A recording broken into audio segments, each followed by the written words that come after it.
மின் கட்டண உயர்வை திரும்பப் பெற வலியுறுத்தி புதுச்சேரியில் முழு அடைப்பு போராட்டம் நடைபெற்று வருகிறது. ஆட்டோக்கள், தனியார் பேருந்துகள் இயக்கப்படாததால் மக்களின் இயல்பு வாழ்க்கை பாதிக்கப்பட்டுள்ளது. இந்தியா கூட்டணியினர் சார்பில் முழு அடைப்பு போராட்டத்திற்கு அழைப்பு விடுக்கப்பட்டிருந்த நிலையில் அனைத்து கடைகளும் அடைக்கப்பட்டுள்ளன. அரசு பேருந்துகள் இயக்கப்பட்டாலும் தனியார் பேருந்துகள், ஆட்டோக்கள் இயக்கப்படவில்லை.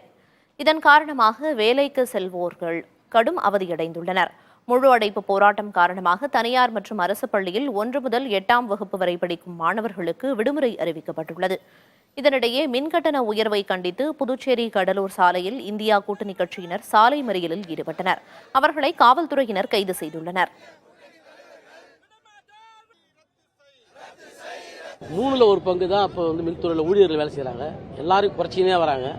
இன்னைக்கு ரிட்டையர் ஆனவங்க யாருக்கும் திருப்பி ஆளை வேலைக்கு வைக்கல. இப்படிப்பட்ட மோசமான மின்துறை இருக்கும் பொழுது இவங்க இந்த மின் கட்டணத்தை உயர்த்திருக்காங்க. உயர்த்துறது கூட எப்படி உயர்த்திருக்காங்கன்னா, ஒரு கிலோவாட் 70 ரூபா உயர்த்திருக்காங்க. நடுத்தர மக்கள் பயன்படுத்தக்கூடிய, வியாபாரிகள் பயன்படுத்தக்கூடிய, அந்த கடைகளெல்லாம் பயன்படுத்தக்கூடிய கரண்ட்டுக்கு 70 ரூபா இருந்த கரண்ட்டை 200 ரூபாய் ஆக்கியிருக்காங்க. ஒரு கிலோவாட் 70 ரூபாயிலிருந்து 200 ரூபான்றது மிகப்பெரிய மின் கட்டண உயர்வு.